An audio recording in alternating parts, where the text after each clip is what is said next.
ketika dapat teguran dari Syekh Nawawi melalui kiriman surat dari Mekah oleh Syekh Nawawi dan Syekh Junaid Batawi, ketar-ketir Mufti Batavia, nervous dia. Makanya dia akhirnya sembunyi-sembunyi mengirim surat ini di tahun 1886 kepada pemerintahan Belanda melalui Senok.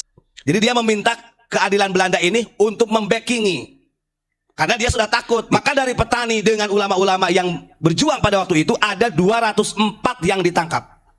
Di antaranya 94 orang kemudian dibebaskan, 89 orang dihukum kerja paksa selama antara 15 tahun dan 20 tahun. Dan 11 orang dihukum mati.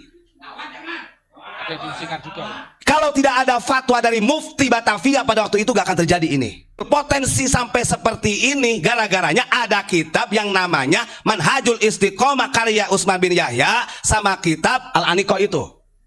Padahal kitab ini sudah ditegur keras oleh Syekh Nawawi sama Syekh Junaid Syekh Junaid Batawi. Perlawanan ulama kita disebut sesat, disebut gurur oleh Mufti Batavia di dalam kitabnya.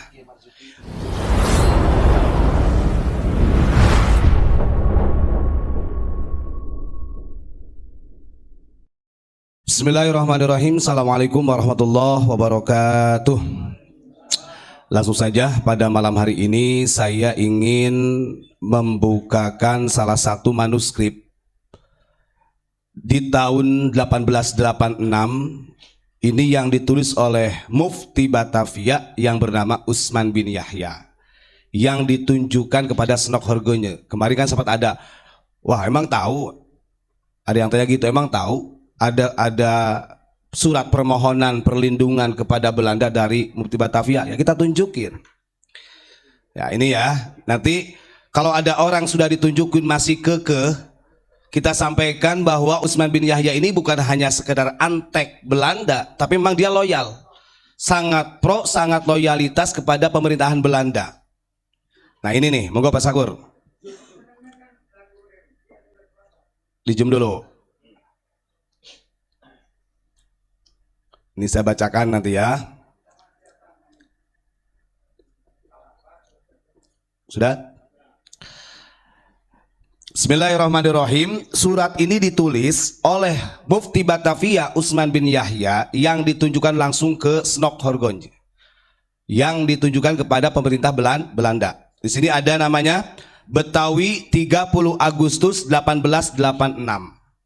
Surat ini dibikin oleh Mufti Batavia Utsman bin Yahya untuk pemerintah Belanda melalui Senok 2 tahun sebelum terjadinya geger Cilegon. Dengerin ya.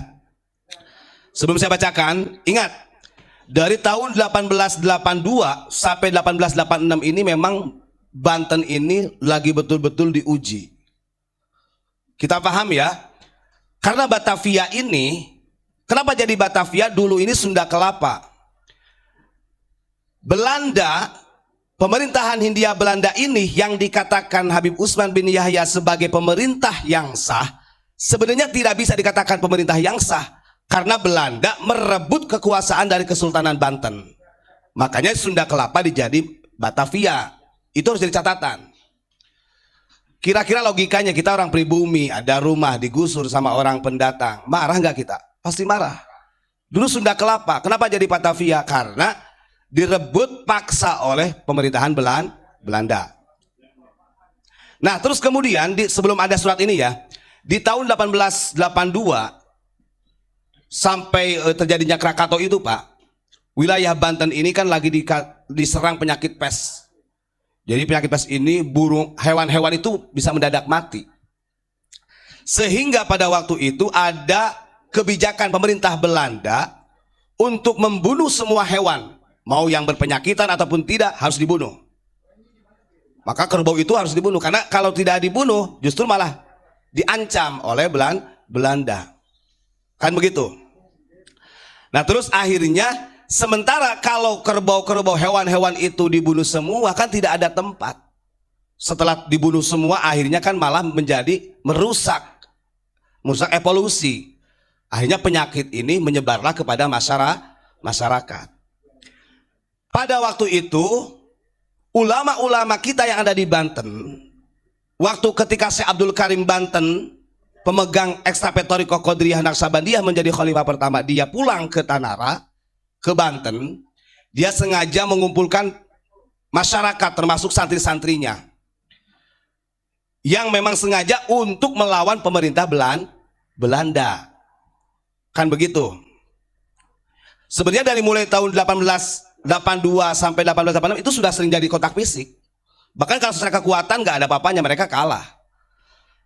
Ketika ada perlawanan-perlawanan dari masyarakat Banten pada waktu itu, akhirnya Mufti Batavia ini bikin kitab yang namanya Manhajul Istiqomah, sama kitabnya itu yang bernama Nasihatul Anikoh. Yang di situ kitab yang ditulis oleh Mufti Batavia ini menjelaskan bahwa masyarakat Banten, kaum petani, kiai-kiai, ulama-ulama torikoh itu sebagai pemberontak, sebagai gurur, makar melawan pemerintah yang sah. Kan nggak logis. Justru Belanda ini mengambil paksa dari Kesultanan Banten, karena dulu Kesultanan Banten luasnya itu Banten, Jakarta, Bogor, itu Kesultanan Banten tuh. Makanya kalau sekarang di Bogor banyak Habib ya jangan aneh, karena kekuasaan Kesultanan Banten dulu. Nah terus kemudian ketika ada fatwa dari kitab Manhajul Istiqomah, nanti ditulis di sini, sama Nasihatul Atikoh, ternyata Mufti Batavia Utsman bin Yahya sudah ditegur oleh Syekh Nawawi Banten dan Syekh Junaid Betawi. Ini ada. Ketika dapat teguran dari Syekh Nawawi melalui kiriman surat dari Mekah oleh Syekh Nawawi dan Syekh Junaid Betawi, ketar-ketir Mufti Batavia, nervous dia. Makanya dia akhirnya sembunyi-sembunyi mengirim surat ini di tahun 1886 kepada pemerintahan Belanda melalui Senok. Saya bacakan. Nah itu kronologi singkatnya seperti itu. Jadi si Mufti ini yang dibela-bela sampai sekarang sama Muhibinnya tuh, disanjung-sanjung, dia sangat loyal. Nih saya bacakan. Betawi 30 Agustus 1886. Alhamdulillahi wahdah, mukadimahnya tuh ya. Ini ditulis pada tanggal 30 Agustus tahun 1886. Ini sebelum terjadi geger Cilegon. Karena geger Cilegon 1888. Amma ba'du, fasadara hadzal kitabu min baladi Betawi, fal mujibu lidzalika anna ashabil kiram al hawaij fatadris akhbaroni bi annakum ittala'tum wa nadartum tashihat sadiri min Syekh Nawawi Bantan wa Syekh Junaid Betawi al muqimaini fi Makkah ala risalatil musammatin nasihatil aniqah. Thumma inni ajabatu al-an irsala hadir risalah aidan al-musamma al-wathiqah al-wafiyah a'raduha ilaikum litangzuruha fal maqsudu min tasnifiha wa kadzalika allati qablaha huwa i'lam wa i'lan. Nah, kata si Mufti, si Utsman, katakan Utsman sekarang, si Utsman sekarang semakin kelihatan dalam surat ini. Si Utsman ngomong gini, surat ini saya tunjukkan kepada pemerintahan Belanda. Ini adalah karena banyak hal yang sangat urgen, kata dia, banyak hal yang sangat urgen. Setelah ada dua ulama yang berada di Mekah yang bernama Syekh Nawawi Banten dengan Syekh Junaid yang mengkritik dari kitabnya Utsman bin Yahya, dari fatwanya yang mengatakan gurur, itu langsung ditegur sama Syekh Nawawi sama Syekh Junaid. Iya, di dalam kitab Nasihat An-Anikoh. Nah terus kata dia, summa inni ajabatu al-an irsalah hadir risalah aidon. Nah saya ini sengaja membuat surat ini, saya berikan kepada pemerintahan Belanda melalui Senok ya. Fal maksud min tasnifiha wa kadzalika allati qablahu wa i'lan bi anna tariqatal lati fashat fi hadzal zamani wa 'allamahal masyayikhu lil juhali fahiya laisa 'ala shawab. Maka pantas ini nanti rentetannya dengan Habib Lutfi. Dia memberitahukan begini kepada pemerintah Belanda, dia tak sembunyi-sembunyi karena dia takut, nervous sebenarnya ditegur sama Syekh Nawawi sama Syekh Junaid. Saya ingin memberitahukan kepada pemerintah Belanda, artinya biar gak segan-segan untuk melawan ulama-ulama. Kata Mufti Batavia, sesungguhnya thariqah yang menyebar di Indonesia ini melalui guru-guru yang diajarkan kepada orang-orang yang bodoh, fahiya laisa 'ala shawab. Itu sesat. Tidak benar. Tuh kan? Sementara yang mempelopori untuk geger Cilegon, perlawanan melawan pemerintahan Belanda itu dari Syekh Abdul Karim yang ada di situ sanadnya. Syekh Abdul Karim Banten, karena dia sebagai khalifah pertama dari Ahmad Khatib. Makanya banyak ulama-ulama toriko kita yang dibunuh. Terus kemudian bal rubama ya'ulu amruha ila mafasidi diniyatin wa dunniyatin bisababi faqdani syurutiha. Kata Mufti Batavia, kenapa torikoh yang menyebar di Indonesia ini tidak ada benarnya, artinya sesat? Dia menyampaikan bahkan torikoh yang dibawa oleh ulama-ulama, guru-guru torikoh yang ada di Nusantara, karena waktu itu dipimpin oleh Abdul Karim, itu sangat berpotensi merusak agama dan dunia menurut Mufti Batavia. Itu disampaikan kepada pemerintah Belanda. Nah, dengerin siapa tuh yang masih membela dah. Bahkan hebatnya lagi, ma'anni talatoftu fi hadhihi risalati fi akhirha li haitsu lam adkur ahadan bi aini li ajli salamati minal fitnati min masyayikh tariqati. Dan Utsman bin Yahya ini membuat surat ini kepada pemerintah Belanda, dia sembunyi-sembunyi, satu pun gak ada yang tahu, kata dia. Tujuannya agar selamat dari fitnahnya syekh-syekh tariqah yang ada di Banten. Artinya Gus, mereka sudah musuhi juga ke ulama tariqah. Nah, dengerin tuh siapa tuh yang masih bela ya. Tujuannya itu katanya biar selamat dari fitnah dari guru-guru tariqah. Nah, fa antum idza ra'aitum hadhihi risalata fatabayyana lakum anna fiha irsyadun nas ilal haq wa ila adami du'awil farighah wa li ajli salamati minal mafasidi fal matlubu min janabikum an tusahhihu 'alaiha wa an tadhkuru ma fiha min irsyadin nas likai salimu minal mafasidi wa an tadhkuru ismi inda arbabid daulati Walanda fi Eropa wa fi Betawi li haitsu anna katsiran minal masyayikh tariqati wa ghairihim minal hasidin, katanya. Nah, terus kemudian dalam suratnya itu Mufti Batavia menyampaikan kepada pemerintah Belanda, maka lihatlah, ketika kalian pemerintah Belanda membaca surat ini adalah suatu penjelasan untuk Anda semua. Gitu kan? Bahkan dia mengatakan wali ajli salamati minal mafasid, supaya pemerintah Belanda ini tetap kokoh, tidak hancur. Oh, membela, makanya dikatakan loyal, Pak. Loyal, sangat loyal dia, pro. Maka fal matlub min janabikum antusayu antadguru. Nah, yang dia inginkan oleh si Mufti Batavia dalam surat ini memberikan doktrin juga kepada pemerintah Belanda supaya jangan segan-segan untuk melawan pemberontak, karena dikatakan pemberontak ulama-ulama kita sama petani itu. Bahkan yang lucunya lagi begini, wa antadkuru ismi inda arbabid daulah Walanda fi Eropa, karena dia mufti kan begitu.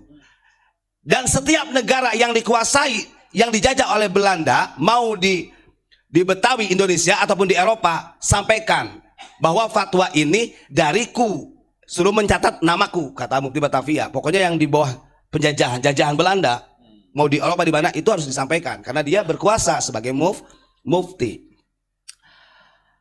Tujuannya apa? Kata dia kan, likai salimu minal mafasidi wa tadhkuru ismi inda albabid daulati Walanda fi Eropa fi Betawi li haitsu anna katsiran minal masyayikh tariqati wa ghairihim minal hasidin.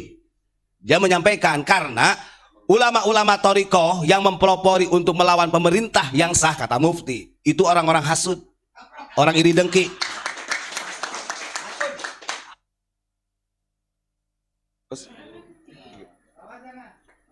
Berarti kan gini ya, kalau dia itu di dalam suratnya itu jelas memusuhi dan membunuh karakter daripada ulama-ulama Thariqah Indonesia. Jelas. Ya kan? Betul. Dan bahkan memfitnah kiai-kiai Thariqah, itu kan seorang wali. Katanya di fitnah apa? Tukang hasud.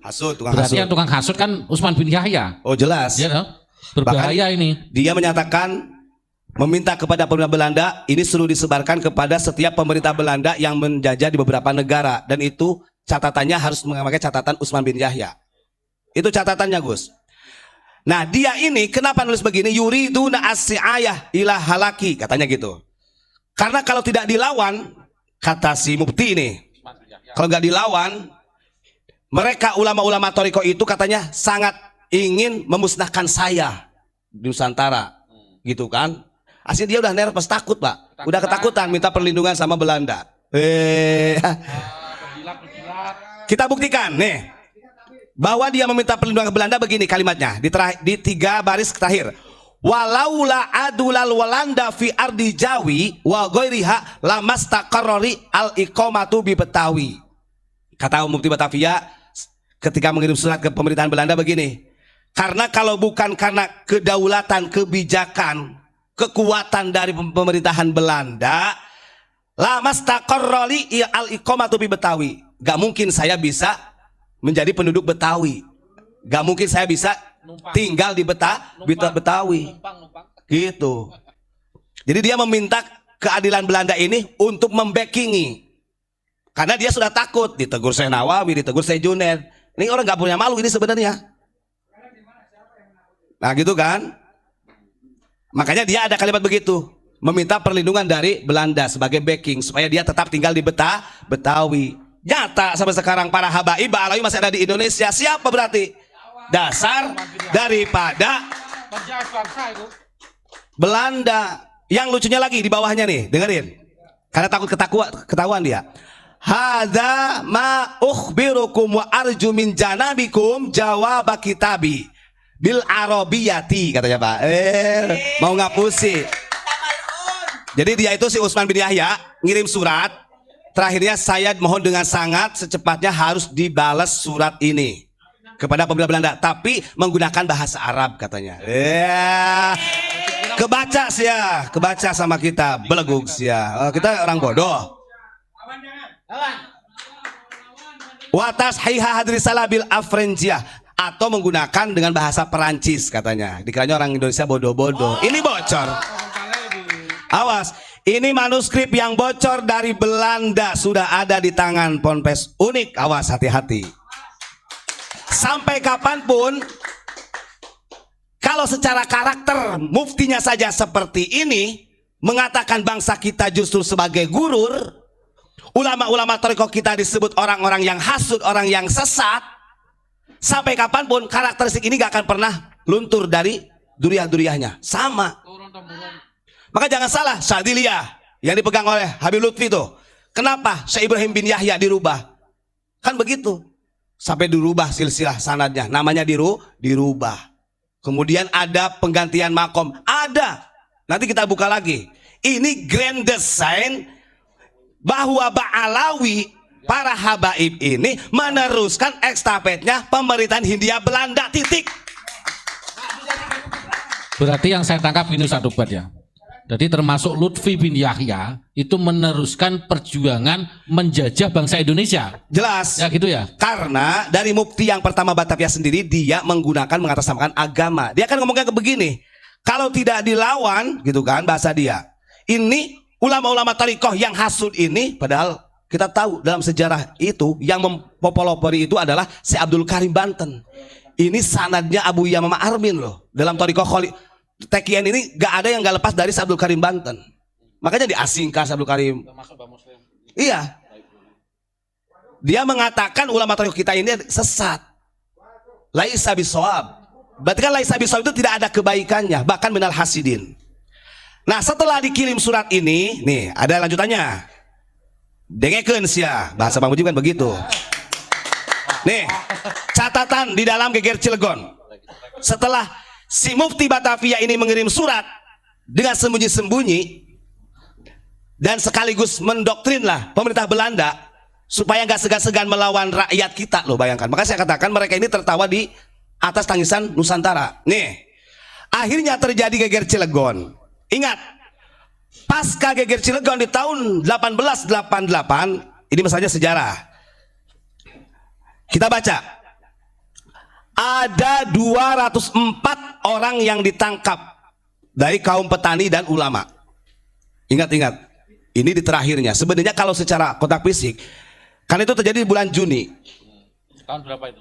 88 ini. Nah, di akhir Juni, akhirnya mereka mengadu nih dengan Mufti Batavia. Memang ada anjuran yang harus ditangkap ini adalah ulama-ulamanya. Mereka tahu karakter ulama Nusantara, orang Nusantara ini petani semua. Kalau sama ulama kan tunduk, Pak.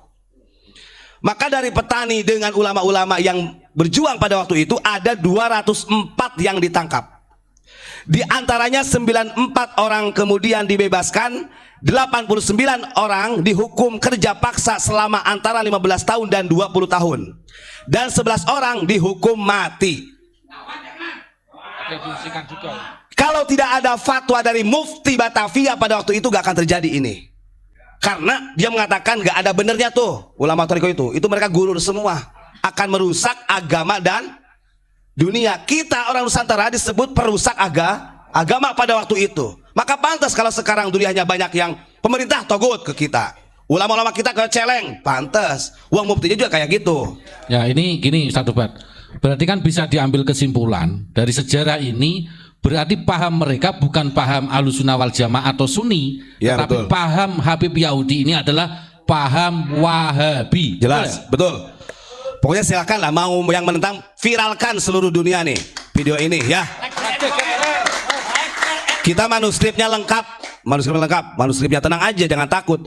Bahkan hukuman mati terhadap ke-11 orang tersebut dilaksanakan hampir 1 tahun setelah pecahnya pemberontakan.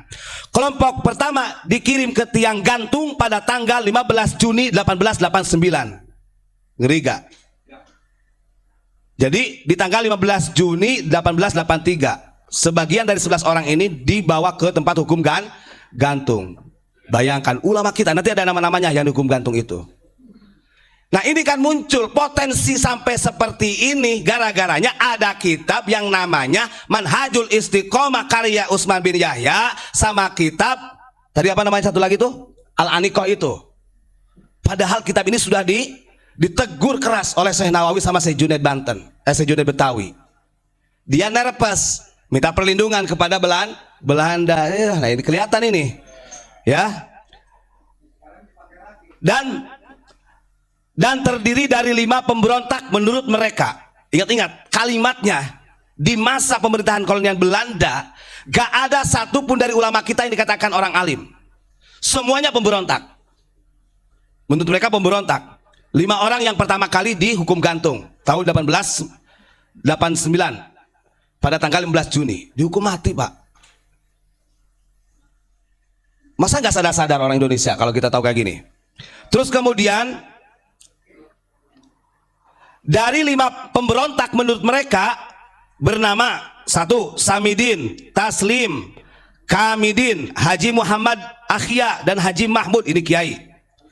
Pesta penggantungan yang kedua berlangsung di Cilegon sekitar 4 minggu kemudian, yakni pada tanggal 12 Juli 1889. Ke-6 orang yang berdiri di penggantungan, kan yang 5 sudah, yang 6-nya lagi adalah Dulmanan, Kiai Haji Dulmanan. Terus Sakimin, Kiai Haji Hamim. Kemudian, nah ini nama-namanya ya. Nah, orang-orang ini adalah murid-murid daripada Syekh Abdul Karim. Makanya kalau dilihat, kan ada tuh di YouTube, cuma di YouTube kurang lengkap. Syekh Abdul Karim itu begitu pulang ke Indonesia, sebelum wafatnya Syekh Khotib Sambas, melihat kondisi bangsa Indonesia seperti ini, dia langsung memerintahkan 3 muridnya, 3 murid dari Syekh Abdul Karim yang ada di Banten untuk mengumpulkan massa lawan. Ini waktunya jihad. Walaupun perlawanan ulama kita kayak Ki Wasil banyak, sampai Syekh Hasan Towil, perlawanan ulama kita disebut sesat, disebut gurur oleh Mufti Batavia di dalam kitabnya. Sudah ditegur Syekh Nawawi, ditegur Syekh Junaid Betawi, dia malu, nerpes, minta perlindungan kekuatan kepada Belanda. Siapa orang yang berani mengatakan dia bukan antek Belanda? Sah. Kalau saya katakan ini sah, bukan hanya antek tapi loyalitas dengan Belanda, pro dengan Belanda, kan begitu. Kalau sekarang ya banyak antek-anteknya sekarang ya. Jadi kenapa saya perlu saya sampaikan, karena kemarin ada orang yang ngomong, sok tahu sejarah katanya unik itu. Nah ini nih, siapa tuh? Matamu, buka matamu tuh. Kan ada. Yang lebih ironisnya lagi, Muhyiddin Habib itu ngomong gini, oh kamu kan nggak tahu, itu kan siasatnya Mufti Batavia. Siasat kok begini? Sejak kapan dikatakan siasat? Gak mungkin ditegur oleh Syekh Nawawi kalau itu siasat. Gak mungkin ulama-ulama kita sampai dibunuh, dipenjara, digantung.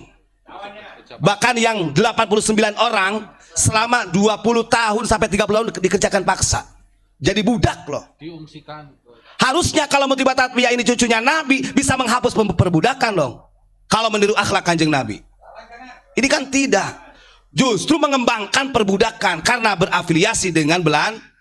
Maka gak salah kalau ketika Belanda memerintah menguasai Nusantara ketika setelah 20 tahun didoakan Ratu Helmina oleh Utsman bin Yahya. Ya, didoakan oleh Habib Ismail bin Abdul Al-Atos di Regensi Malang dan Pasuruan. Kan begitu. Sadarlah, sadar. Ya, ingat catatan ini dikirim oleh Mufti Batavia dari Betawi tanggal 30 Agustus tahun 1886. Pasnya 2 tahun sebelum geger Cilegon. Karena ngapunten, Syekh Abdul Karim sebelum terjadi geger Cilegon sudah dipanggil oleh Syekh Khotib Sambas. Karena Syekh Khotib Sambas sakit, beliau itu memberikan wasiat kalau saya meninggal kamu harus sudah ada di Mekah untuk meneruskan talqin Qadiriyah Naksabandiyah, Pak. Makanya Syekh Abdul Karim memberikan pesan sebelum berangkat lagi ke Mekah, pokoknya perjuangan ini jangan sampai kalah. Kita berada di jalan yang benar, yang memimpin ulama thariqah. Maka terindikasi yang disesat-sesatkan oleh Mufti Batavia ini adalah ulama-ulama thariqah kita seperti Syekh Abdul Karim. Takut dia. Makanya Syekh Abdul Karim tidak ikut perang. Beliau menggantikan posisi Syekh Khotib Sambas di Mekah. Begitu ya saudara ya. Terima kasih. Mudah-mudahan ini pokok siapa saja nanti yang nyimak di share video ini. Bila perlu PBNU, MUI, pemerintah harus tahu. Terus apa lagi? Kementerian Agama harus tahu. TNI Polri juga harus tahu. Masa TNI Polri juga kalau sama ulama kita biasa-biasa saja. Kalau sama Habib kok sampai diinjek-injek kepalanya aja mau kok. Oh ada, lihat di videonya. Ini loh perbudakan. Dan ingat, kita ini ulama kita disebut orang hasud yang merusak agama dan kepentingan pemerintah zaman itu, kata Mufti Batavia. Makanya dia pengen cepat-cepat. Pokoknya kalau sudah sampai surat ini, kata dia, tolong secepatnya dibalas surat ini, tapi bil Arabiyah. Red kebaca. Nah. Dikira kita gak bisa baca. Aduh, makanya dia ada kalimat i'lam wa i'lan. Jadi i'lan wa i'lam itu kan pemberitahuan yang urgen. Kalimatnya ini adalah i'lam wa i'lan, kata dia. Ini ada tulisannya i'lan wa i'lan. Pemberitahuan, laporan dari Ante kepada Belanda. Karena urgen. Karena sudah dapat teguran dari Syekh Nawawi sama Syekh Junaid Betah. Yang juara siapa? Ulama kita yang juara. Syekh Nawawi juara walaupun di Mekah berani memimpin. Syekh Junaid Betawi, Syekh Abdul Karim. Apa mereka? Nah ini baru kepret ya kok aing. Gitu Pak. Terima kasih ya. Saya membacakan manuskrip dan ini manuskrip ini di Belanda. Oke? Terima kasih. Assalamualaikum warahmatullahi wabarakatuh.